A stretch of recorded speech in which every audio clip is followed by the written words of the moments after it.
Here we go. It is Fred White off the top with Caleb Calhoun.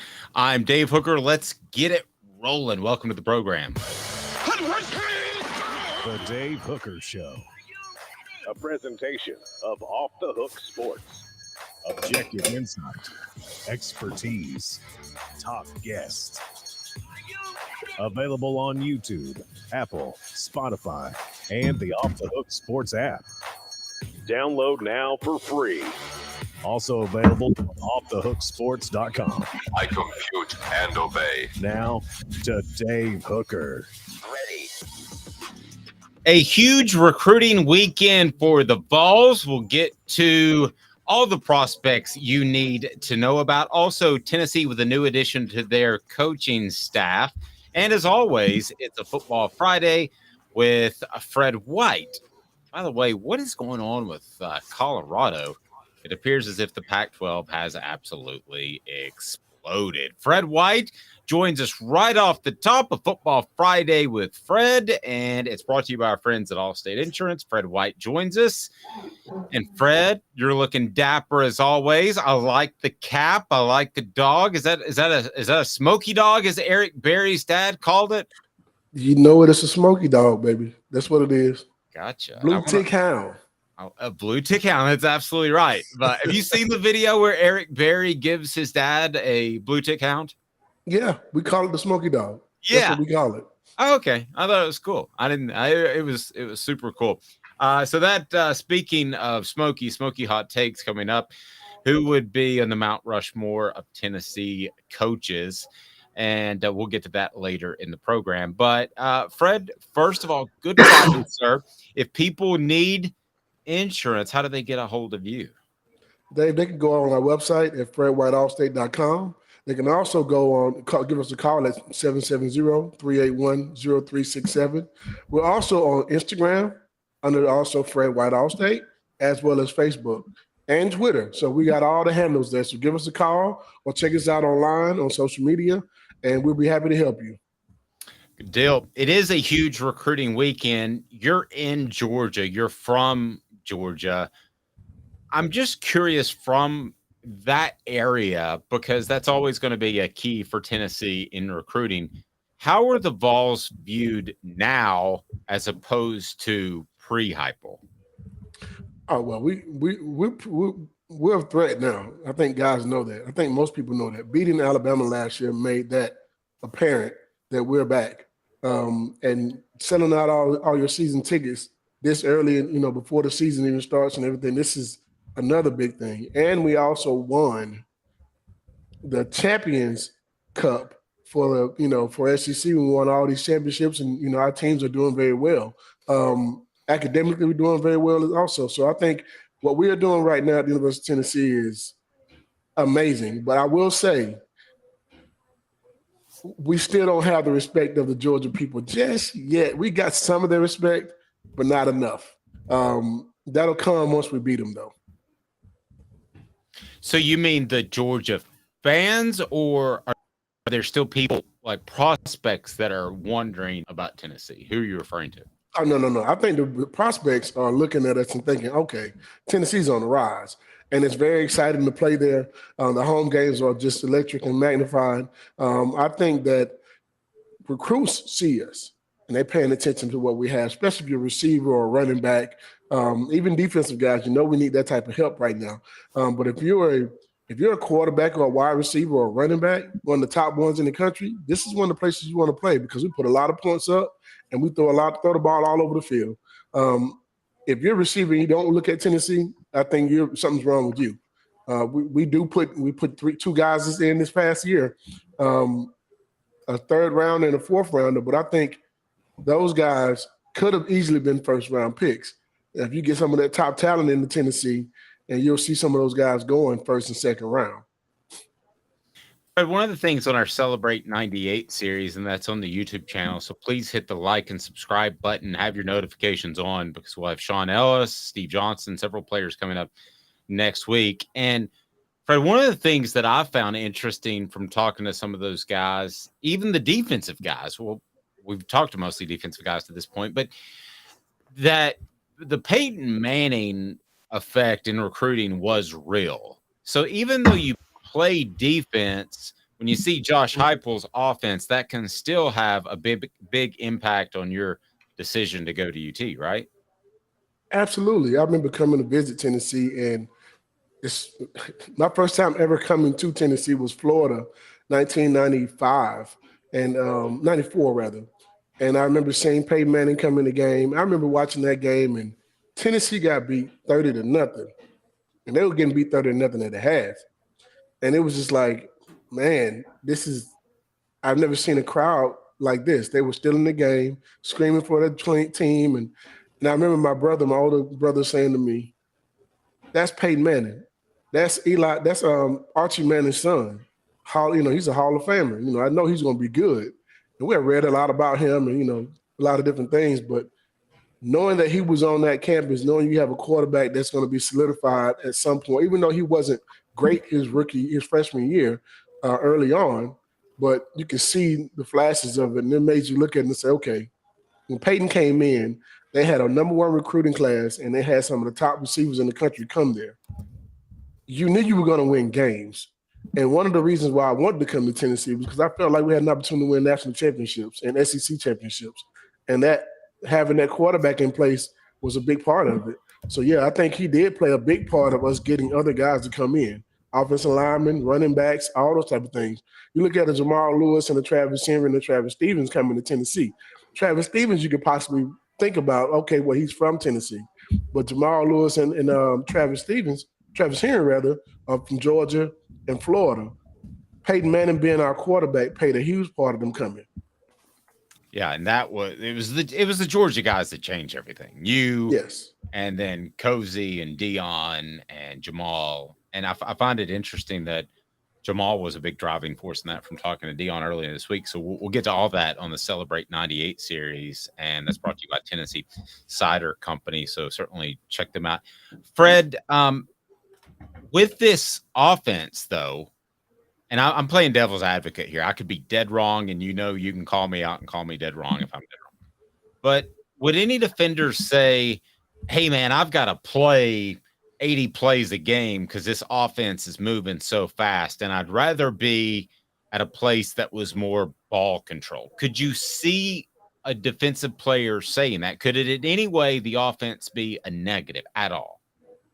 No, because that means you get more tackles. If they can't score, they can't win. What do you mean? You just stop them. You get 3 and outs all the time. If you're supposed to be a good defensive player, I don't care as many opportunities I have to get plays, guess what that means for me? More opportunity for me to make plays. Plain and simple. That's it. That's what it means. It means I get to make plays. That's it. Fred is the absolute best. Caleb, I want you to take over. Fred is the absolute best with saying, Dave, that was stupid, without saying, Dave, that was stupid. He just comes out. He's like, okay, dumb A. I didn't say that. No, nope. But if you're a defensive player and you're coming to a place like Tennessee and you're thinking, well, they run too many offensive plays, I don't want you here anyway. That means your ass is lazy. Stay where you at. Go somewhere else. That's good stuff. Fred, when I talk to you guys, I appreciate and understand my ignorance in some matters. So I can be ignorant, but I'll try to be more learned for sure. All right, Caleb, take over. Fred, I spoke with Dave on the phone earlier this week about my thoughts on this, and I want to get you in on this because Josh Heupel, the way the system that Tennessee's running is obviously so up tempo. I mean, it's honestly, I've called it kind of controlled chaos to a certain degree. But I would like to ask, dare we go a little blasphemous and say that General Nealon's first game maxim is a bit outdated now? The team that makes a few mistakes will win. And you guys already proved that in the 97 Auburn game. Y'all made more mistakes and y'all still won. But if we go through the entire season like that, it's still true. You can't go through an entire season in every game you play, and that is the case. That's not possible. I think every team, regardless if it's high school, pros, or college, I think that makes a big difference. The team that makes the fewest mistakes will win. And it's not just big mistakes that you're talking about. You're also talking about alignment and assignment. If a guy's lined up correctly, or if a guy is in the wrong gap. We talked about that on our series 98, Celebrate 98. And that was one of those things where we talked about how one guy was out of position and that one guy being out of position made a hole so big that a running back ran 60 yards for a touchdown just because that one guy was out of position. The team that makes the fewest mistakes will win means more than just that one play or that big play that we gave up. It means your alignment, your assignment, taking care of your business, doing your job. So the team that makes the fewest mistakes, even individual players, that makes a difference. Fred, where is this when you watched them last year? You have you've seen some spring camp, I'm sure. Where is this team defensively in terms of talent level compared to where they need to be to topple Georgia and win an SEC or national title? How close or how far are they? I think we're closer than what we used to be, but you can never have too much talent. I think we need more. Yes, I think we need more on the defensive line. And I'm not taking a shot at any one position or one group or players or anything. I think our linebacking core is pretty good. Even though we lost a few guys, I like Beasley. I think Beasley's going to be one of those guys could be a first day or second day guy in the draft. I think he could be up for the buck as he should be. If you're, you came back, you played all this time, I think you have an opportunity to be that good.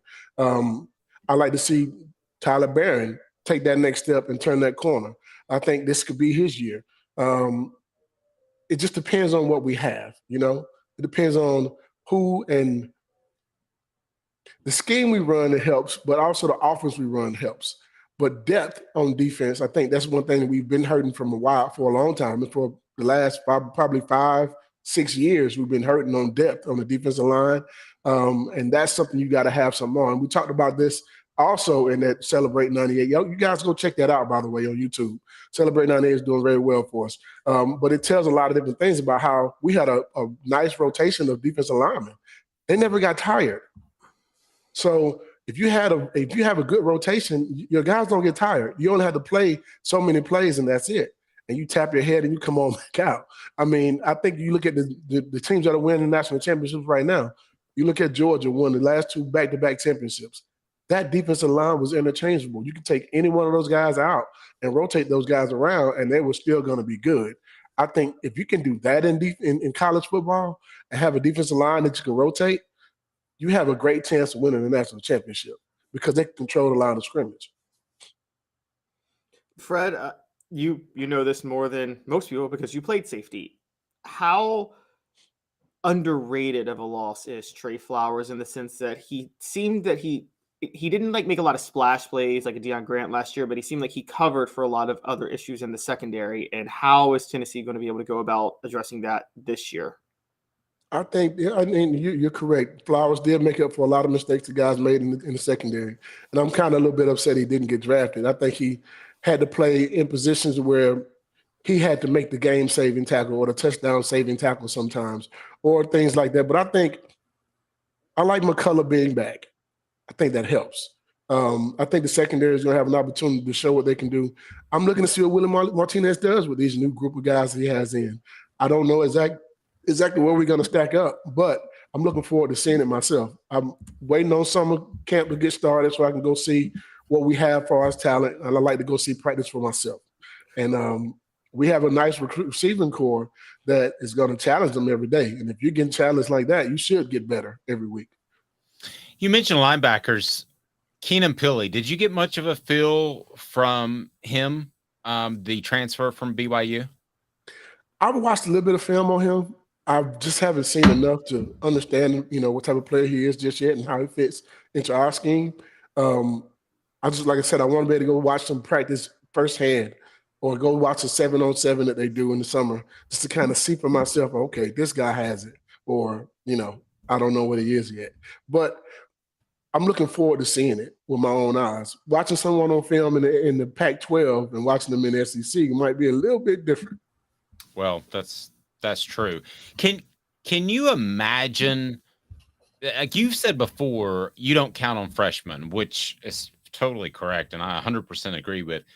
But can you imagine being in a situation that almost every school is that needs a hole to fill, and you've got a new guy that has to fit in chemistry-wise and scheme-wise with this transfer rule? How challenging do you think that would be? Because you guys grew up together. You knew each other through thick and thin, up and down, one side, the other. And then suddenly imagine saying, okay, well, you need a new linebacker. This guy's going to come in and he's probably going to start. Well, I'll tell you what. I don't think you win your position in the media. I don't think you win your position just because you signed. It's what you do when you come in. If you're a guy coming in from the portal, you need to go out and be extra, honestly. Go out and do more than what everybody else is doing. Go out and show what your work ethic is like, and you fit in. They don't have to fit in with you. You have to fit in with them because you're coming to their team. And you have to follow their rules too, because they have their own rules. So I think the guys that are coming in, it makes the guys that are already here, they look at you and say, let me see what you got. Let me see what you can do. You come and show me what you can do. You don't come in with accolades already and think, okay, well, I'm this and that. No. You don't come in and talk no trash. You come in and you get the job done first, and then you have a say. Don't come in talking, because you come in talking, we have to deal with you. And make sure you understand that this is our team. You came to our team. We didn't come to yours. Interesting. So it really is up to the individual transfer. And we saw one player come in at running back in August, and he was quickly jettisoned. Yeah, if you don't have the right attitude, you're not going to be accepted, and you're not going to be a factor. That makes a lot of sense. Exactly. That's whether you're a transfer or whether you're a freshman. It doesn't really matter. I mean, I can go back to when I was a freshman, and you didn't have much say. And we had a guy by the name of Darwin Walker that came in from North Carolina State. And I never forget this. And when we talked to Darwin, we got an interview coming up with Darwin Walker, which you guys it's going to be amazing, by the way. But Darwin Walker came in as a transfer from North Carolina State. And everyone who comes to the University of Tennessee back then had to go in the cold tub. That's the rule. At the end of camp, you got to get in the cold tub, and we're going to toss you in it. And you're going to let us do it, or you're going to go by – you're either going to go willingly or you're going to go by force. And that was our rule. Whether it was a new coach, if you change positions as a coach, whatever it is, anything new, you go in the cold tub, plain and simple. Willingly or by force. What's the cold? It's the cold tub. It's an ice bath. It's a big old tub with ice and water and everything, and we toss you in it. You either go willingly or you go by force. If you go willingly, you're good. Everybody's going to be okay with you getting there. Ain't nobody, there's going to be no issues. We're not going to rough you up. But if you don't and you want to go by force, don't worry. We will force you in. Oh, wow. Well, sounds like a hazing moment. It does. Well, I recently heard from, I can't remember, it was Jake. It might have been Cooper Mays on our Vol report. And he said there's a no fighting rule. But you guys scrapped a bit. We did, but it was over with once you were done. Yeah. Once the fight was over with, that's it. So Darwin Walker comes in as a freshman, as a transfer, and I remember him saying, I'm not a freshman. I'm not going in. Oh. And I just remember looking around the room, and all the defensive linemen were like, who's got him? And Ron Green, who's the strongest guy on the team, was like, I got him. And they get into a tussle, and Ron Green puts him in the full Nelson, and he walks him back to the cold tub. Darwin? Yeah. Because Darwin was one of the strongest players too. I remember, Ron was incredibly strong too. But Darwin, I think Ron was the strongest guy on the team. Ron was the strongest guy on the team before Darwin got there. Ron was the strongest guy on the team when Darwin came. Don't worry, we got an interview coming up with Ron Green too. Fred, how much?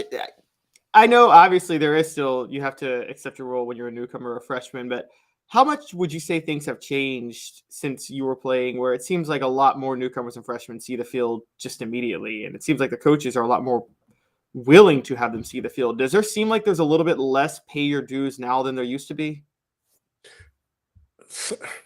I don't want to say that, because if that's the case, then sometimes you might be putting a guy on the field who shouldn't be on it. I feel like your job is won on the football field, and not only on the football field, but in the weight room and those type of things. That is the one thing I got to, if you can't play, I don't want you on my field. I'm not, and you're just giving something, somebody's going to have a problem with that. Plain and simple. In my locker room, if I'm on that football team, I don't know how these guys work, but my thought process as an athlete, if a guy comes in, he has to beat me, not be given anything. If you're giving something, then you're setting the wrong precedent, because you're going to have guys on your football field who shouldn't be on it. Yep. We had on the message board. If anybody else you want me to ask Fred about, I'll throw it at him. But hurry up because he's got to run. But one of the quotes that stood out most from spring camp to me, you talk about fitting in, is Gabe Jeudy-Lawley, who is a defensive back and is also a transfer. And he basically said, I'm willing to play wherever. I came here to be a part of something. And he didn't come out just and say it, but it read like, I don't really care if I start or not. I want to be a part of something bigger. I don't know if you have a thought on his playing ability yet, but I thought that was a really, really strong message that he sent. I think that's a guy who's coming in and saying to the group that, look, man, I came to help you guys win. I came to come and win. And regardless of where my coach wants me to play or what kind of scheme we're playing or what he's trying to get me to do, I came to help you win. I'm all the way bought in right now. So that says a lot for me. And that I'm happy to hear him say that. It was good stuff. Fred, again, how do people get a hold of you if they need some fantastic Allstate insurance? Because Allstate has better hands than you did. Yes. But you know what? When I got with Allstate, you're all in good hands now. I guarantee you. You put my hands with Allstate's hands and you got some great hands. I guarantee you. Well, you can give us a call at 770-381-0367. You can also look us up online at fredwhiteallstate.com. Just Google us. Google Fred White Allstate, as well as Instagram, Facebook. We're on every platform. So we're not, as Deion Sanders says, we're not hard to find. No, nobody is nowadays. It sounds egotistical, but I had this meeting with somebody else and they couldn't understand me on the phone that it was offthehooksports.com. I said, just Google me. Google me. Yeah, Google me, baby. Like Shaq said, I mean, it sounds egotistical, but nowadays we can find you and you can find Fred and you'll be in good hands. Thank you. Absolutely. Thank you, guys. Fred White, always appreciate it. Have A one, Football Fred. Friday with Fred. I want to steal that hat. That is tight. It's time for today's tough question. Today's tough question brought to you by our friend Andy Mason, AndyMasonRealEstate.com. And man, a lot happening. That's good stuff for the Vols. Today's tough question is now. Today's tough question. Take a side. Take a stand. The Dave Hooker Show, a presentation of offthehooksports.com. I'm going Omaha, Caleb. So I'm going to just totally catch you out of left field. This is not what we went over in our 3:15 production meeting. This is a totally different today's tough question because Fred. Y'all notice our production meeting gets earlier by the hour every day. Yeah. 3:15 on Memorial Day as we prepare for Tuesday. By the way, we'll be off on Memorial Day. Have a blessed weekend. And on a very serious note, thank you so much for those that have served, in particular, the families that have lost loved ones. Let's not forget that this isn't Lake Day; it's Memorial Day. Okay, it's not Pool Day; it's Memorial Day. So. Thank you for giving the ultimate sacrifice. But today's tough question it revolves around a lot of news that comes out of Tennessee. And this is not a particularly newsy time, especially with the baseball team bowing out early at the SEC tournament. But today's tough question is this. I ask you between these three and fill us in on the message board. What's the bigger story? Is it McKenzie Milton, the UCF quarterback who played for Josh Heupel, who will now be an analyst / assistant on the staff, one of those Nick Saban type roles? Is it the announced sellout of season tickets, or is it Tennessee winning the Champions Cup? And it's brought to you by AndyMasonRealEstate.com. 40 years of experience in real estate in Knoxville. AndyMasonRealEstate.com. You love it, and Andy Mason will save you money with the best service, best prices, best service. AndyMasonRealEstate.com. What's the bigger story between those three? Rank them for me, Caleb Calhoun.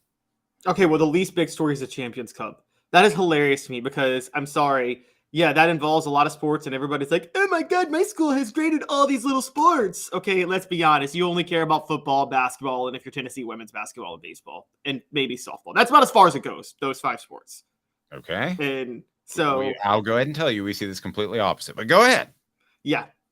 Sorry. Doesn't matter. No, that's fine. You go for it. Tennessee fans, would you trade in a Champions Cup for a national championship in football? Yeah, you would. Okay. Well, yeah. Okay. That's a different argument. All right. So rank the three. You got the sellout, and then you get McKenzie Milton. Number 2. I'm going to say the sellout, but here's why. Just hear me out. The sellout would be the biggest story, but we had already knew that Tennessee was on the trajectory for this when we covered this a month ago. This was something we knew was going to happen based on how they were already shattering numbers. So this isn't as big of a news story to me now because it was a big news story to me a month ago. And so it doesn't stand out as much now. I think number 1 is McKenzie Milton. I think Josh Heupel may have been looking for his future offensive coordinator. In that. I mean, this is a big pickup. And McKenzie Milton played under Scott Frost, Mike Norvell, and Josh Heupel. And he probably had his pick of the litter to be an analyst somewhere, and he chose to come work for Josh Heupel. That's although Scott Frost is no longer coaching, but you get the point. It's still a pretty big deal that he picked Heupel. I think the Champions Cup is the biggest of the three, and I'm going to tell you why. Because I think that proves that Tennessee's relevant in a lot of sports. I still remember, and it changed kind of my mindset on the Lady Vols and non-revenue sports when Terry Fair said that I've told you this, he came to Tennessee because he saw the Lady Vols on television in the Final Four in Arizona. So I think it's proof that Tennessee's relevant in a lot of different sports. You get a ton of free advertising by being in these bigger events, especially non-revenue sports, like the College World Series or the playoffs. And it would have been nice if Tennessee would have gone further in the SEC tournament. You have softball, you have all of that. So I do think they're more relevant maybe than you do as providing free publicity, kind of like how Elon Musk talks about he's going to start advertising, and then they run all kinds of stories about him running advertising, which is essentially free advertising. So if you win, then you get free advertising. You don't have to recruit quite as hard. A guy like Terry Fair says, well, man, look at those Vols. I like the orange. I'm going to go there, and ends up being a first-round pick and an all-SEC player. So I think that's number 1 for that reason.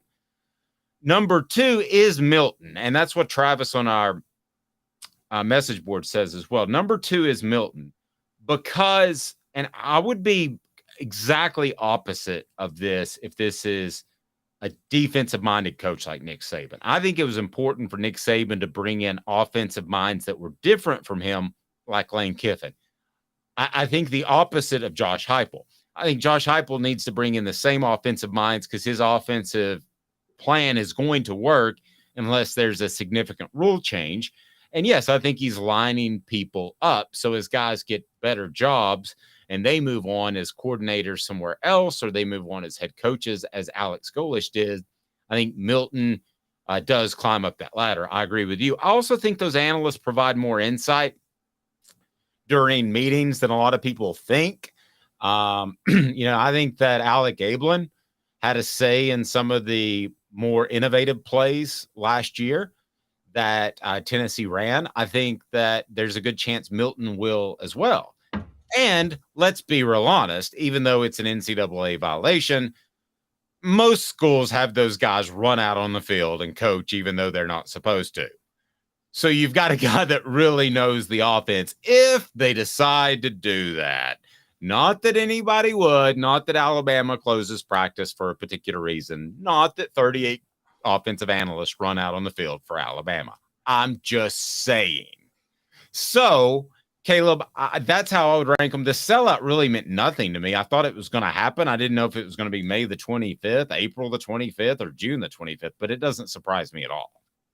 Yeah, the sellout thing is the news of the sellout was when we saw how ahead of schedule Tennessee was a month ago. It's nothing now. I'm with you on analysts, and it's kind of open too with Tennessee as an open secret. Kelsey Pope, when he was promoted to receivers coach, it was well documented that Kelsey Pope turned Cedric Tillman into a 1,000-yard receiver. He worked with him on the field in practice regularly in developing him. So it was pretty obvious. I agree. And for the record, I got to side with Nick Saban on this when he does this. Nick Saban is right, too. He's complained for years that there aren't more staff members allowed for football teams. And I didn't even think about the numbers till he brought it up. But an assistant coach, if you divide up the players per assistant coach in football, an assistant coach is responsible for more players in football than in any other sport. And it's not even close, really. I mean, in basketball, you got what? 4 coaches and 12 to 15 guys on a roster, right? Yep. So you're talking 3 to 4 guys per coach. You got like 100 guys on a roster, and you're allowed 10 staff members. That's insane. And that doesn't even count the scout team and all of those guys.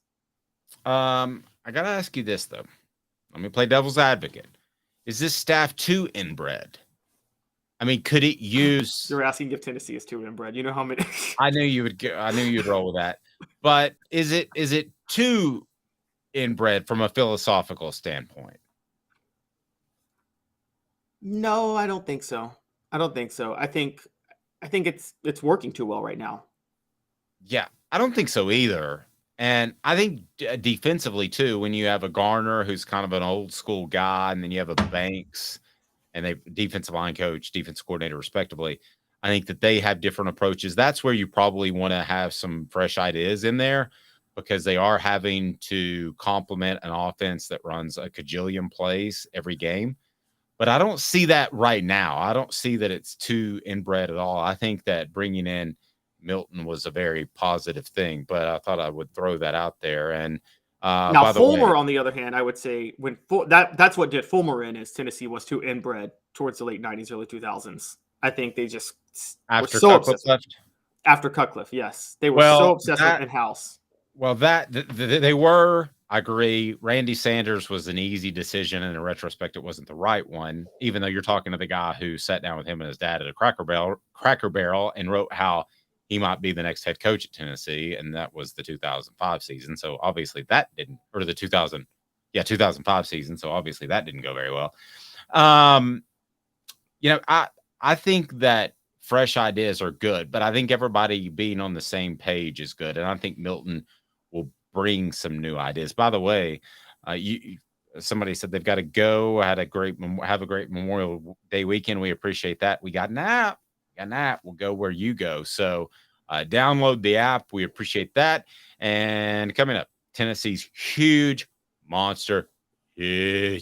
as some guy named Donald Trump likes to say. Recruiting weekend is just going to be magnificently awesome for the Vols, I believe. We'll get to that. Magnificently awesome. You know what? In 20 years of broadcasting, I think that's the first time I've said that. I think I need to drop that one. I don't think that one's any good. Magnificently awesome. Just go all over Trump. Go tremendously awesome. Tremendously fantastic. Tremendously fantastic, believe me. It's unbelievable. The recruiting weekend. It's unbelievable.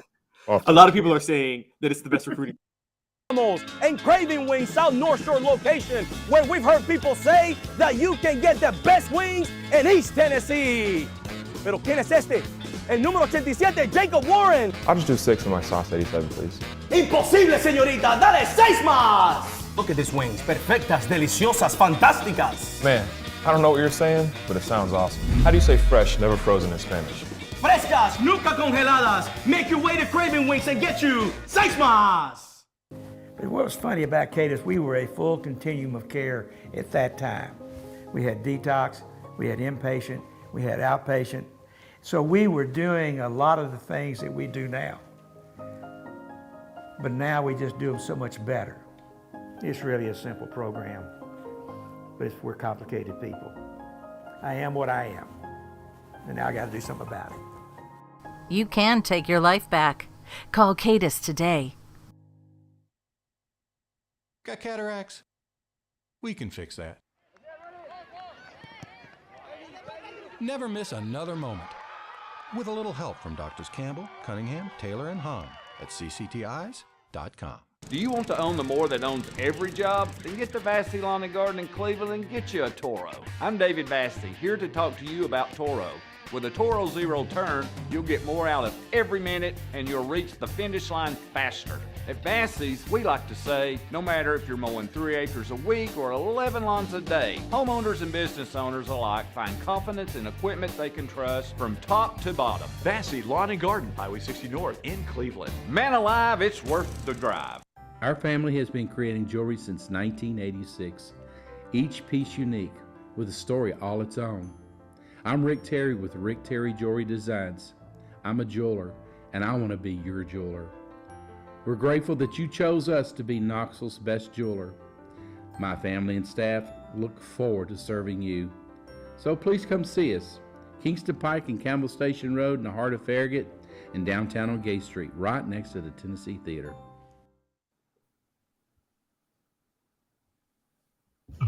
Who's this guy? Hello, wizard. The Dave Hooker Show. Who? A presentation of Off the Hook Sports. What? YouTube, Apple, Spotify, and the free Off the Hook Sports app.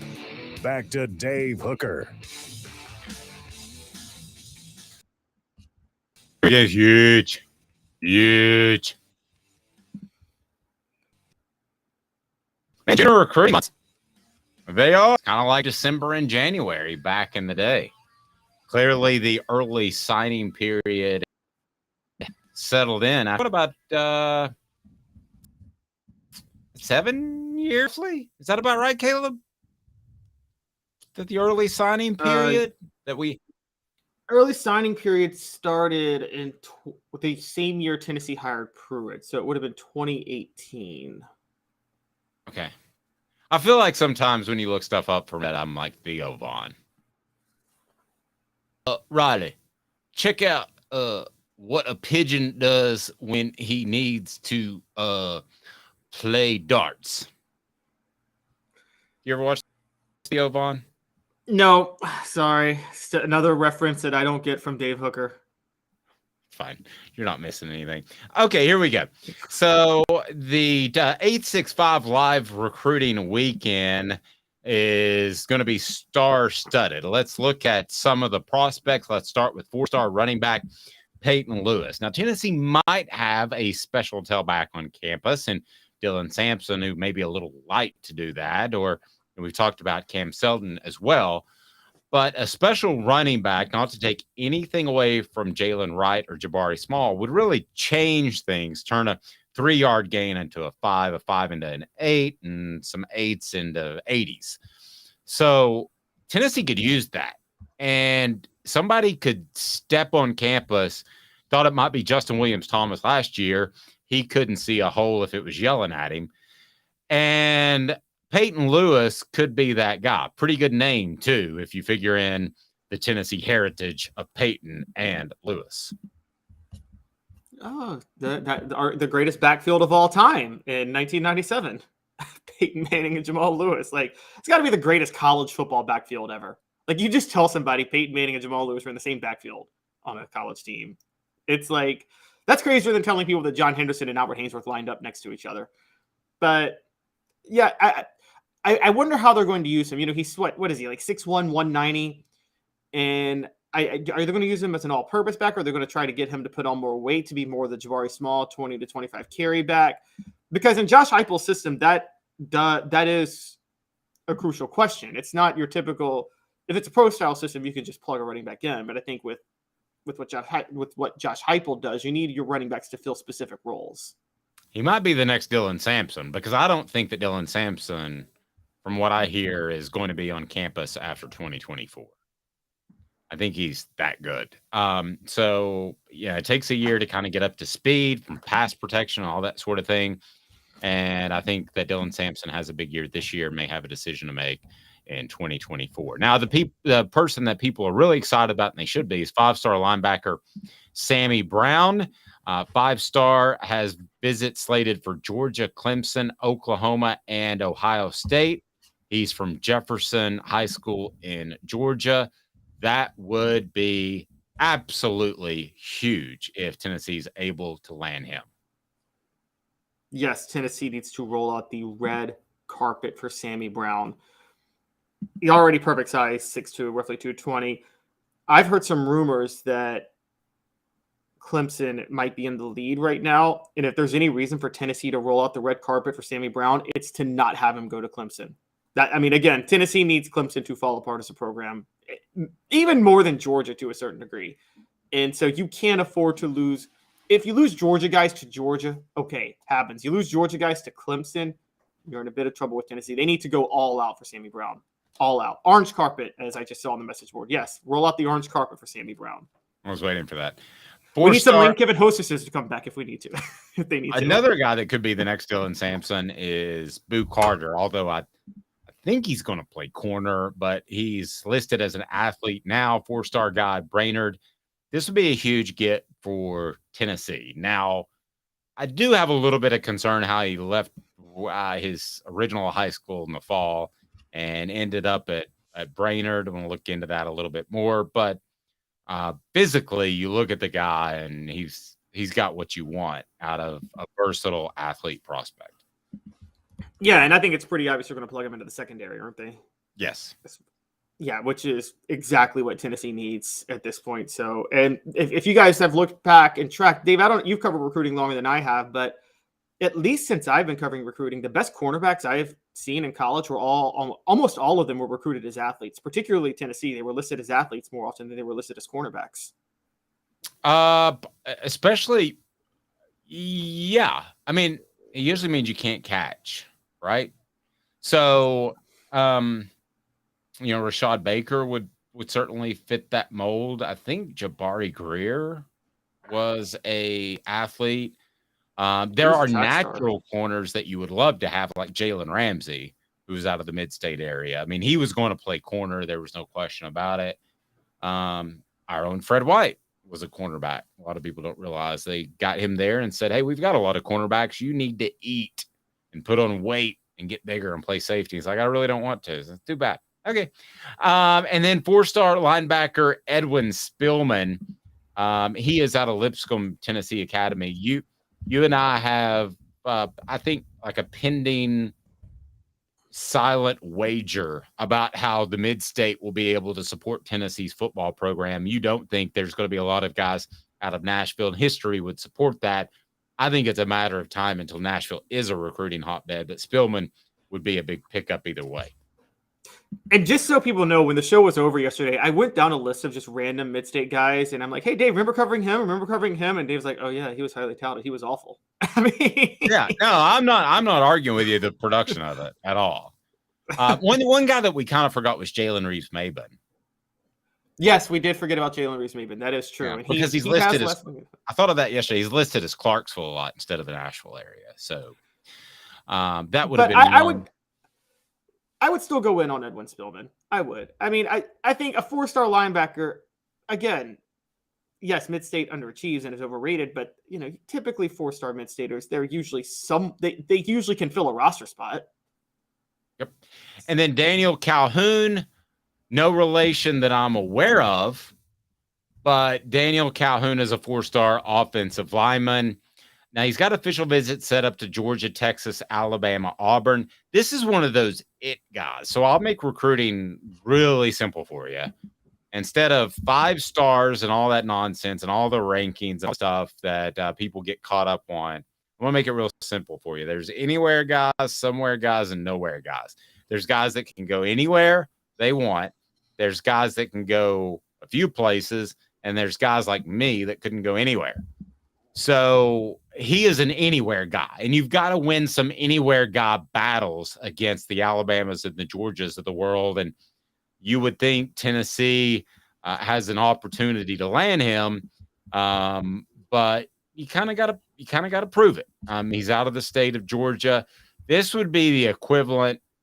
I'll just go ahead and tell you, this would be the equivalent of a Cozy Coleman type to get him out of Georgia, a guy that Georgia and Alabama really want. 6 foot, 6.5.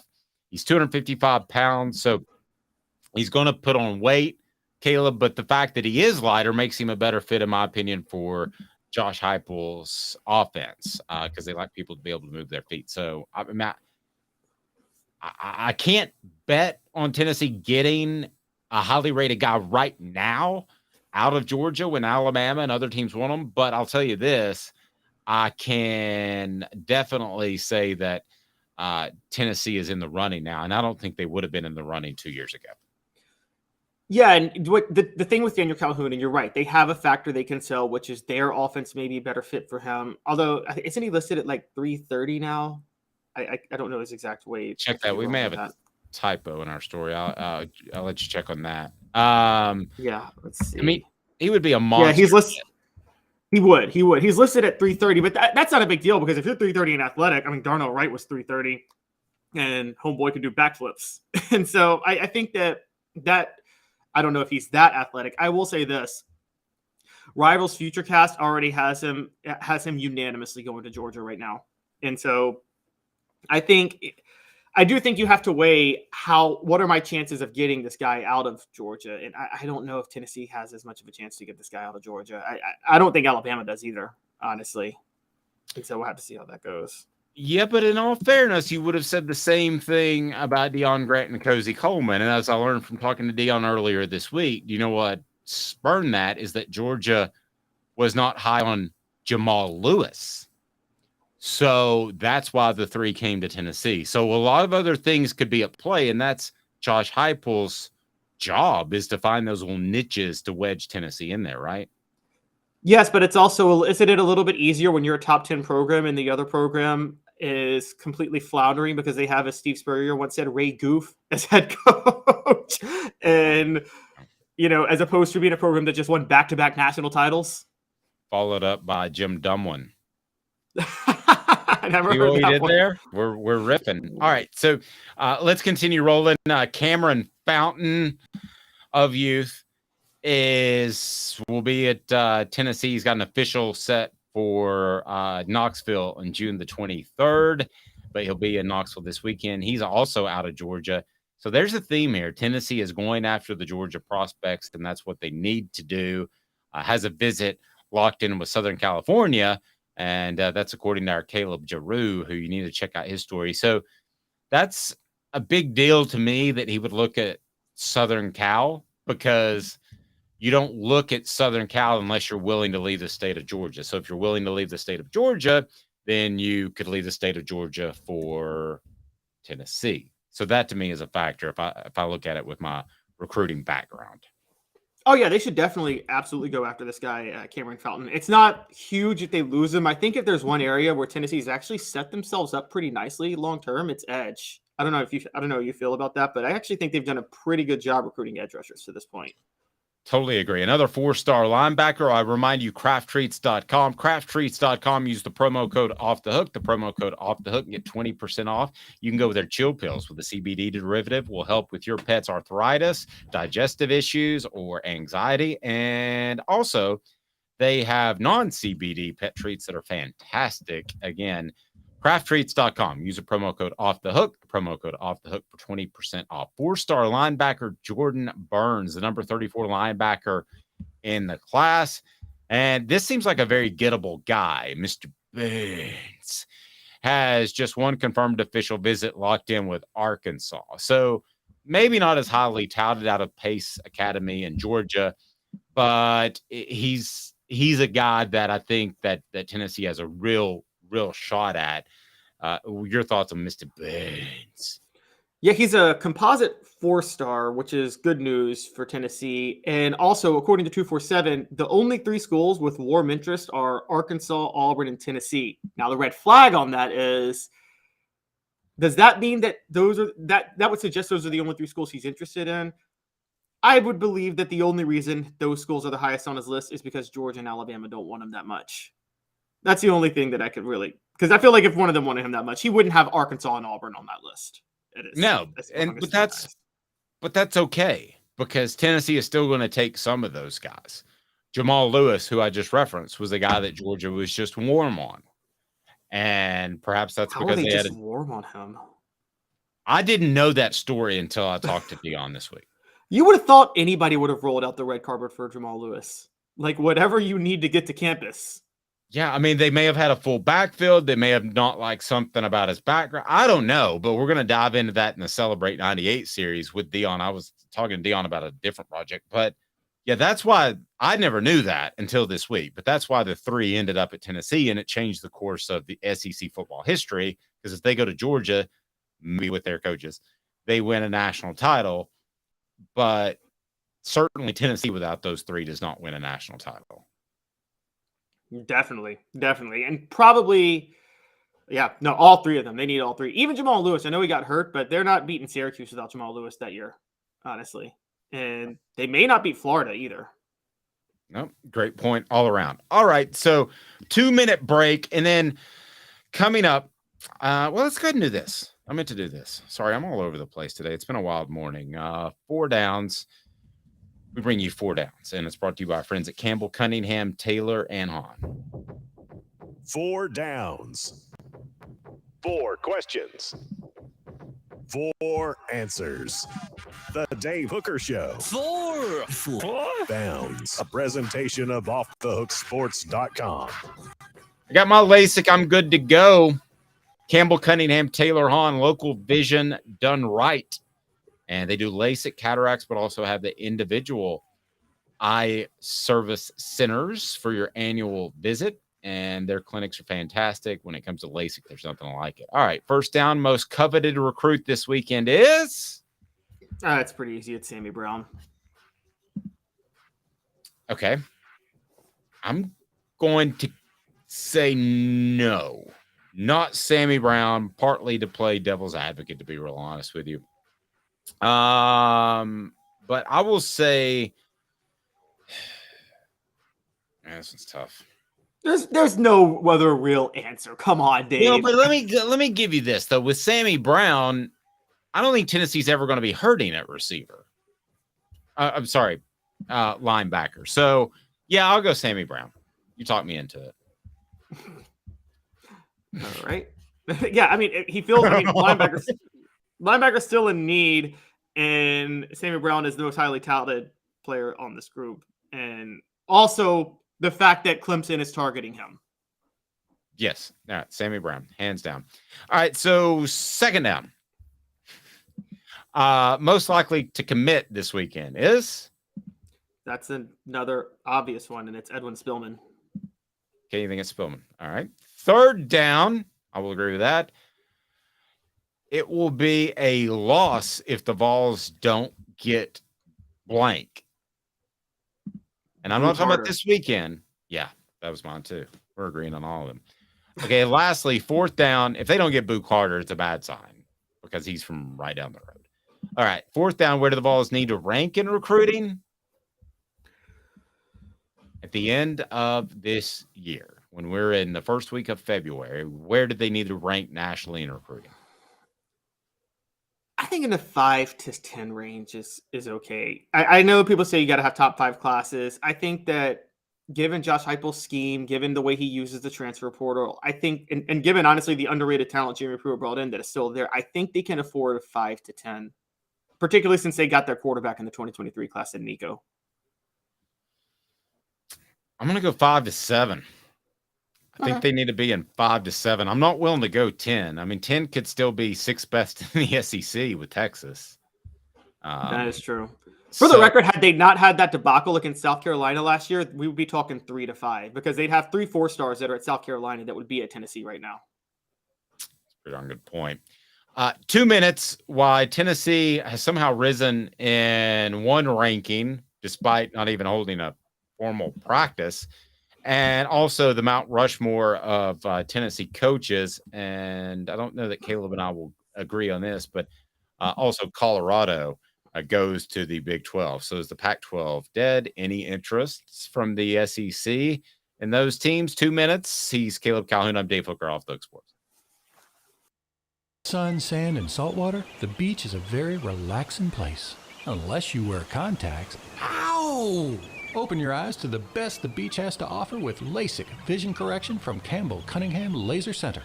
Hi, Mike Davis here with City Heating and Air, reminding you to always dare to compare. Our team provides quality local heating and air service, installation, and maintenance across East Tennessee. We use only the best equipment like American Standard heating and air conditioning for your residential, new construction, or commercial needs. Honesty, dependability, and customer satisfaction have been the cornerstones of our business since 1961. City Heat and Air. Dare to compare.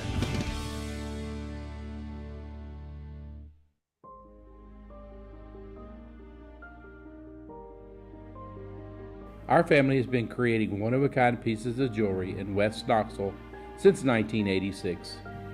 Each piece is a combination of unique processes that bring your idea to life. Every day in our shop, a truly special item with a story all its own is being manufactured in our facility, bringing the history and family sentiment into a whole new generation of life. We're grateful that you chose us to be Knoxville's best jeweler, a title that we value and respect. Because to me, being a jeweler and owning a jewelry store are not the same thing. I'm Rick Terry. I'm a jeweler, and we want to be your jeweler. Kingston Pike and Campbell Station Road in the heart of Farragut, and downtown on Gay Street right next to the Tennessee Theater. When you want a hard cider that's easy to enjoy, one that's crafted to perfection, you need Tennessee Cider Company. Some say it's the signature cider of the South. Others say it's the cure to your craving. They all say you'll savor every sip. With a selection of ciders free to sample, all it takes is one taste. Visit tncidercompany.com for more information, as well as to shop our ciders and merchandise online. Thirsty yet? Doors open at 10 a.m. Who's this guy? Hello, wizard. The Dave Hooker Show, Who? a presentation of Off the Hook Sports, What? YouTube, Apple, Spotify, and the free Off the Hook Sports app. Back to Dave Hooker. If you haven't tried Tennessee Cider Company yet, you need to. It's fantastic. And they deliver. What about that? Thank you, COVID. I think you could deliver alcohol before then, could you, Caleb? No, I mean, it's how are parents going to stop their 15-year-olds from drinking now? Maybe I know that they check your ID. Maybe. Yes, I'm sure they check your ID. Okay, maybe. Well, they do that with, what is it? Drunk. What is it called? Drunk Hub. Or what's it called? I don't know. What's the app? Told you. Uber Drunk. If you order a box of wine, they do check your ID. I've been told. I don't know. I did. I told you about that old clipping I saw, right? That it was a news clipping from 1980. Bunch of guys saying it was when they were really starting to crack down on DUI laws, and it was in like California, but like in some rural part of California. And there were a couple of guys somehow had Southern accents, and they were like, "Man, pretty soon we're gonna be a communist country. You can't open a beer after work when you're driving home." A roadie? I'm from that generation. Are you telling me you weren't a roadie guy when you were young? Don't know what a roadie guy is. What, one for the road? One for the road? No, I'm from the generation. I'll be real honest with you. I mean, back in the day when I was younger, those laws weren't pushed as hard, and you weren't at all intoxicated. If you drink half a beer on the drive home, it wasn't unusual for me to stop at a convenience store after a long week and sip half of something on the drive home. And if you got caught, it was just an open container law. It was like $100 fine. But no, I wasn't at all intoxicated. Well, now these dang commies won't let us drink and drive anymore. So, Dang commies. I have heard stories from a generation previous to mine where the cops, this is before body cameras and everything, where they would say to you, they'd say, "All right, here's what we're going to do. We're going to get behind you and follow you back home." Huh? So the baby boomers, instead of a DUI, here's what you got. You got basically a parade back to your house. Man, but you drove your vehicle. It wasn't even keep it on the side of the road and pick it up when you sober up in the morning. It was like, try to keep it in between the lines. And if you wreck, we'll be behind you to help you. Now that's customer service. From the that is. Department. Well, then the cabs and the Uber drivers were like, "You're putting us out of business." So that's right. And yeah. And the police officer would say, "Do you need a mixer?" "No, I'm good. Thank you." All right, but let's get serious here for a second, or semi-serious. America, as Smoky Mountain Red said, and I agree completely. I don't even know that this is a what the H anymore, but I've got the element, and by golly, I am going to play it. What the? What was he thinking? Release the hounds. The Dave Hooker Show. Keep cool. A presentation of OffTheHookSports.com. Good gracious, it is a Friday. Papa John says, that is protect and serve. Good one. Line of the day. Papa John, go ahead and just here. It's a line of the day. If you beat me at line of the day, I'm just gonna hook you up with a shirt. So Papa John, here's my email. You're getting a Hooker shirt, which you're getting quickly dated by the moment as Hendon Hooker's moved on. Maybe I could get some in gray and blue. All right, so I don't know if this is a what the H or not, but Colorado is going to jump to the Big 12. It seems weird, but not anywhere close to as weird as Southern California and UCLA moving to the Big 10. I think this is a move that Colorado had to make. I think this was probably discussed when Dion was making the move to Colorado because the Pac-12 is imploding or already has imploded. So I don't know if this even qualifies for a what the H. What choice does Colorado have when it comes to Pac-12 program? Colorado is borderline relevant, but I think the relevant ones would be Colorado, Oregon, Washington, maybe just because they're in the Seattle market.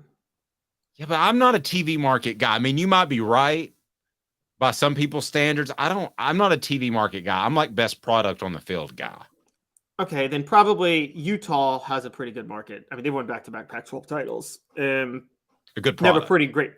Yeah, they have a great following in Salt Lake. I mean, again, Salt Lake City drew more for the Pac-12 title game than LA when Utah played USC last year. Okay, so me personally, I would take Utah over Washington, even though you might have a slightly smaller fan base, just because I think that Utah is a better football program and a more relevant football program. And you actually have a larger fan base, just a smaller market. Right. You see what yeah, I agree. And then I would say probably Arizona State, one of the Arizona schools. I don't know which one, but I think one of the Arizona schools you could probably take in there too. Yeah, those non-football towns. One of the most non-football towns I've ever been to is that Phoenix area. I don't know if they even know football's going on half the time. I think they'd rather watch Kevin Durant shoot free throws on a Saturday. It's a radically fast-growing area though, so I think they might start to care. There was a period, wasn't there, in like the 90s where either Arizona or Arizona State, I think it was the year Tennessee won it. Like they went like 11-1 or finished in the top 5. But I think what's clear cut is Utah. And I mean, but we're talking about this. I mean, does Colorado even count? Because Colorado has been a bottom feeder of college football for the last 25 years. So, Can I tell you another one of my, this is just how different it is. I'll tell you another one of my favorite recruiting stories that has to do with the Pac-12 as we have just veered wildly off of the topic is Arizona State was recruiting a guy that ended up at Tennessee. And they go in there and they say, hey, why would you want to go to Tennessee? They have too much talent. You'll never play. And it hit the young man wrong, as it should. They're basically saying you're not good enough to go play at an elite place. So instead of him being disrespectful to the coach, he walks in the other room. And if you thought hard enough, you can probably guess who it is. But he walks in the other room and he tells his mom, and his mom comes out and says, you get the H out of my living room. If you don't think my son's good enough to play at Tennessee, then you don't respect his ability. You're no longer recruiting my son. And he was going to go to Arizona State before that moment. I think I know a very prominent Tennessee football player. Yeah, I think we mentioned his name in this very program. Oh, I was thinking somebody else. No, okay, wait. Were you? It rhymes with Harry Bear. Come on. All right. A Hooker shirt. Who can tell me what prospect I'm talking about? Rhymes who are you going to say? I was going to say Josh Dobbs because he was committed to Arizona State for a minute. No, this guy lived in Arizona. Raynoch Thompson lives in Arizona. No. He was a prospect. He's from Arizona. Rhymes with Harry Bear. Why is my mind drawing a blank? I don't know. You know I'm going to kick myself when you tell me. He was an all-pro first-round pick. All SEC twice. Terry Fair. Thank you. Smoky What is Mountain wrong Red. with my mind? What is wrong with my mind today? Terry Wait, Fair. Raynoch Thompson played for the Cardinals. That's right. He's not from Arizona. You're right. Sorry, I got that. I think he's from South Carolina, right? I think so, actually. You mean do my Theo Vaughn thing again? Riley, if you could check out what makes Raynoch Thompson a guy from South Carolina. He's from LA. He's from Cali. Oh, Raynoch is? Right. Yeah. Oh, so I guess back to the point, though. I'll tell you one thing about Raynoch, and I will say this, and I mean this as a complete compliment, a guy that had zero respect for his body whatsoever because he was light and he hit people extremely hard. And his body was just not meant for that kind of violence. And I mean that as a huge compliment. And also wasn't meant to, a body that does that shouldn't go play for an incompetent organization like the Cardinals that doesn't know how to look out for its investments. But he's from the name that rhymes with Raynoch Thompson, like Harry Bear. He's from Raynoch is from LA, graduated from Louisiana. But I wanted to get back to Colorado for a minute because we went way off. But the point off topic, me on a Friday. What are you talking about? Before a holiday weekend, Caleb? The point with the Colorado story that's crazy is remember Colorado set in motion the entire breakup of the Pac-12 of the Big 12 just 12 years ago. They left to join the Pac-12. That means for those who don't remember, the Big 12 was the original Big 8 plus the 4 premier Southwest Conference schools: Texas, Texas Tech, Texas A&M, and Baylor. And Colorado was part of that Big 8 rivalries with Nebraska. Nebraska goes to the Big 10, Colorado goes to the Pac-12. So it's hilarious how the tables have turned. The question becomes what happens with the 4 corner schools. That's why I brought up Colorado, the 2 Arizonas, and Utah. And Dave, Arizona is an AAU affiliated school, so is Colorado and Utah. Do you think there's a chance that the Big 10 would go for them at all, or is there just no value that they bring? Would they draw would Utah or Colorado hold the Big 10 back? Would they be moochers rather than producers? Well, I think the Big 10 would go for the TV market route, like you mentioned Washington. So, well, I think they were looking the TV market route, and then they decided last year that Washington is just not worth it. That even with the TV market, Washington would just be a moocher, not a producer. No, that's fair. I guess it depends what you want. I mean, would the SEC go after an Oregon? They played them. Would there be anything neat about that? I'm obviously grasping for straws to see. I'll make an argument. It would be neat to have a West Coast team. It would be, you'd have another huge market, blah, blah, blah. I still think it's stupid. I think Greg Sankey has been very committed to a level of congruency with the SEC and to keep it regionally based. The SEC's next move is into Carolina and Virginia if they expand. First of all, Florida State, the SEC's next move is raiding the ACC. Whenever they're able to do that, and that may not be till 2036. But they're going to raid the ACC. Within the next 20 years, you'll have schools from Virginia and North Carolina in the SEC. And I think if the SEC, sorry, 20 years. Well, you got the ACC that deal they just signed to get the merit-based revenue sharing may be enough to keep them there till 2036. So is that signed, sealed, and delivered? The merit-based revenue sharing? Yes. As far as I am aware, given the fact that the schools have a handshake agreement, so I think the ACC is going to sign off on it. And at that point, it wouldn't be worth it for a Virginia Tech or an NC State to leave because, I mean, that's a risk. There's not going to be an ACC. Like we talked about yesterday, if you cut off those bottom teams and you pull some funds from them, they're going away. You're going to have a Wake Forest cut football.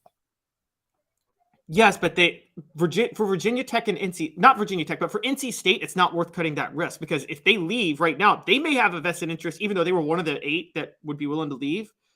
They probably have a vested interest for right now. It probably feels safer to do the merit-based revenue sharing and stay in the ACC because if they leave, they may not get an offer from somewhere else. Because I'm telling you this right now, if the SEC outbids the Big 10 for North Carolina because North Carolina is the most coveted school, not in one of those 2 conferences, if the SEC wins out on North Carolina, NC State is screwed. They can't go to the Big 10. And the SEC is not going to go for NC State if they get North Carolina. No. So, yeah. I think what's going to end up happening, is with this ACC deal, I feel like the top half's pushing the bottom half out, and this is just an easier way to do it than going full out Civil War and making the conference defunct as they tried to do. I think they were one vote away. And listen, don't be surprised if some ACC teams like Wake cancel football. If they get money pulled from them, that's the most they could easily say, we're losing money at football. Let's go all in on basketball even more than they have. Either way, I don't think it's 20 years. I don't think that within 5 years, the ACC, I'll say within 4 years, the ACC as we know it will be gone. Completely. Okay, that's fair. I will say this. The question is, should the SEC just raid the entire ACC or just the schools they want to keep the Big Ten out? I mean, I think the SEC, for instance, I don't think it's worth it to add Georgia Tech. But if the Big Ten is looking at Georgia Tech, you get Georgia Tech because that's where markets matter. You don't want the Big Ten in your territory if you're the SEC. So I think they should go for Georgia Tech, Florida State, Miami. I think they should go for all 8 schools looking to leave, maybe even Virginia. Keep the Big Ten north of Washington, D.C. So Tennessee moves from number 9 to number 6 in Bill Connelly's post-spring SP Plus ranking. Does that mean that they moved from 6 to 9? Was there a post-spring ranking that had them at 6 and then they moved to, or had them at 9 and they moved to 6 without a formal practice? Or what does this mean, Caleb? When was this made, or is this just a poster? So the inaugural SP Plus rankings take into account 3 things, which is returning production, recent recruiting, and recent history. The most recent one of these was done back in February. So you look at, Tennessee did add a late addition to their recruiting class in Emmanuel Okoye, who's going to be in this class, so that upgrades them a little bit. Okay. On top of that, you still look at returning production, players who enter the portal. Tennessee hasn't lost really anybody to the portal that matters since that time. True. And so that is where you get them moving up to number 6. They were, and by the way, for those who don't know, Bill Connelly was very, very high on Tennessee last year. He had them at number 9 when most people didn't have Tennessee a top 25 program. So this isn't something to sniff at, really. And I think that the biggest thing here that Connelly does well is he does value returning production with recent history. What that means is returning production to him is only valuable if you've been successful in the past with that production. And that's where Tennessee comes into play a lot because they still have returning production and they've had success with this production. Okay, so who are the teams ranked ahead of Tennessee right now? Georgia, even though they lost a lot, their recent history and their recruiting is just through the roof. Ohio State, Michigan, Alabama, and Penn State. Okay. I can't argue with any of those except for Penn State. I just think James Franklin will find a way to mess it up, to be real honest with you. I don't think he's a good game coach at all. And I'm talking about You mean like when he burned 2 timeouts on a 4th and 6 to call a quarterback draw? That would be it. But yeah, I'm talking about end of the year where they'll end up. So that's fine if Bill's numbers add up to this and Tennessee 6. But Tennessee being 6, I think, is incredibly strong, especially when you look at the factors that I don't believe he is weighing in, and that would be schedule, right? I mean, he's not weighing that in. He's not predicting where they finish. He's predicting their strength right now, correct? Correct. He's predicting their strength right now. It has nothing to do with strength of schedule or anything like that. That's what the FPI is for. But the fear was that Tennessee might fall in the SP Plus rankings because they didn't add a lot of elite talent since February, and they rose. So this is a very, very big deal. And look, the team right behind them is LSU. Then there's Oregon, then Texas, and USC, and that rounds out the top 10. Florida State is number 11. Again, I think one of the hard parts with this recent history thing is you look at someone's record and where they finished ranked, but it's hard to determine if they Florida State finished 10-3 last year and finished ranked in the top 12. I don't think they deserve to be ranked in the top 12. I think their 10-3 would have been a 6-7 in the SEC or even the Big Ten for that matter, because they played such a horrible schedule. Because the ACC is, Dave, you'll love this. Josh Pate had a great point, which people are trying to say that the ACC is better than the Big Ten because they have more playoff wins. Well, Clemson has all those playoff wins. Okay, take out Clemson, and the ACC is god awful the past 7 years. Longer than that. I mean, yeah, you'd have to go back to Vautech with Mike Vick making a run. That was when they were in the Big East, so that doesn't even count. Oh, you're right. It doesn't. I mean, other than Clemson, Florida State in 2013, early 2010s when Florida State and Clemson were both powerhouses. Okay, Florida State is the obvious one. Sometimes Florida State feels like it just feels like they shouldn't even be in the ACC because of their history and being dominant at times. But yeah, I'm trying to think back. I guess Mac Brown, the first time at North Carolina, had things going pretty good. I think David Cutcliffe had Duke going at a competitive level, but there's a glass ceiling, of course, there when it's not basketball. So, yeah, I mean, other than Clemson in a generation, what do you really have? Nothing. And that's where I say that, because the debate, here's the question. Florida State and Clemson. I left them out again. Sorry. And Dave, I would ask you that obviously the SEC just dominates everybody. Which gap is bigger? The gap between the SEC and the Big Ten, or the gap between the Big Ten and the other Power 5 conferences? Say that one more time. Okay, so the SEC there's a huge gap between everybody in the SEC. It dominates every other conference. But which gap is bigger? The gap between the SEC and the Big Ten, or the gap between the Big Ten and every other conference behind the Big Ten? Okay, based off what I saw last year on the field, and this could change in a year, I'm not doing this really as far as a generational thing, which may be what you're driving at.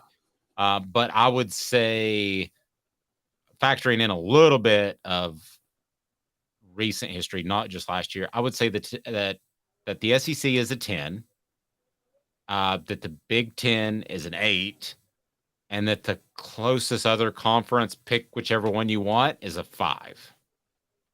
Okay, so the Big Ten is closer than the SEC than any other conferences to the Big Ten or the SEC, for that matter. Yes. I guess. Okay. Yeah, I would agree. And I think you could argue that the Big Ten last year was a 9. And by the way, don't sleep on the Big Ten is getting, because of all this money with these TV deals, provided they can work it out, they're getting some really good coaches come to the Big Ten. I mean, Luke Fickell to Wisconsin was a great hire. Matt Rule to Nebraska is a great hire. Whatever you want to say, they're in the Big Ten. Lincoln Riley's at USC, and that was a heck of a hire. And Chip Kelly's still at Oregon. And so it is funny how sometimes we overlook coaches in all these conversations. And if you got money, you can go hire a coach. Sure, you can pay NIL guys, but is there any one player that Tennessee's gotten through the transfer portal that is worth more than Josh Heupel? No, not at all. I mean, even Hooker and Milton were transfers, but still, would you? Yeah, I wouldn't take just one over Josh Heupel. I don't know that you could come up with 3 transfers. If you wanted to lump together Milton, Hooker, and Dante Thornton, would you take them over Josh Heupel? Silly question because they don't get them without him, but. And Alabama, no one talks about this, but this was the only reason the SEC wasn't lapping the field in the 90s, because in the 90s you had a few other conferences, was because the SEC was probably the dumbest conference at coaching hires. They were so stuck and sticking within the family. And, you want the SEC guy. Alabama reset the standard with Nick Saban, didn't they? They said, hey, we're going to unload all the money we have to get the most high-profile coach we can get and not care what anybody says. And that totally changed the trajectory of hiring coaches in the SEC. Nope, it completely did. I agree with you. Want to hit on something real quick. One of the most incredible, coolest traditions. So I know there's a lot of younger people that watch, but I think it's one of the most overlooked, amazing traditions that Tennessee has, and it's the retired jerseys. And I'm not talking about Reggie White. I'm not talking about Peyton Manning. I'm not talking about Johnny Majors or Doug Atkins. They all deserve that, but specifically referring to the players who lost their lives in battle, fighting for our country on this Memorial Day. Bill Nolan, Rudy Clare, and of course Willis Tucker and Clyde Fuson. So, again, this is not Lake Day weekend. It's not Pool Day weekend. Remember those, because I don't know about you, Caleb. I could not imagine being in some of those scenarios that those men were in, and in particular the moments knowing that in some faraway land that you're not never going to see your family again. And what they did is there's no amount of worth that can be put on that. It's off the scale. It's off the scale. So think about those people. And I know there are some out there, because we've been in war times recently, that have lost family members. And, we just thank you and thank them for their ultimate sacrifice, because that's what this weekend's about, Caleb. Yeah, and I encourage people, particularly as students of history, to go look at the horrors of losing people in war, in any war, no matter when it is. It's awful and terrible. But look at the horrors of some of the battlefield conditions of World War II and things they were fighting on. It was just, I'll tell you, obviously during World War II, that was the time that the U.S. sided with the communists in the Soviet Union, because they both had a united goal in taking out the Germans. Well, ask the soldiers who were in the Soviet Union, who were having to fight, the U.S. soldiers having to fight in the Soviet Union in the time, having to fight Germany in the Soviet Union. Well, apparently the Russians were indiscriminately brutal and didn't care. Even if you were on their side, on the Allies, they were so angry at the Germans for invading Russia, they adopted a scorched earth policy where they burned everything. And they said, we don't care if we die, we just want you to die with us. And that's how brutal those things were. Yeah. Travis said on our message board, God bless America and God bless our veterans and God bless those families of those that their family members paid the ultimate sacrifice. Have a happy Memorial Day weekend, but don't forget what it's all about. He's Caleb Calhoun. I'm Dave Hooker, off the Hook Sports.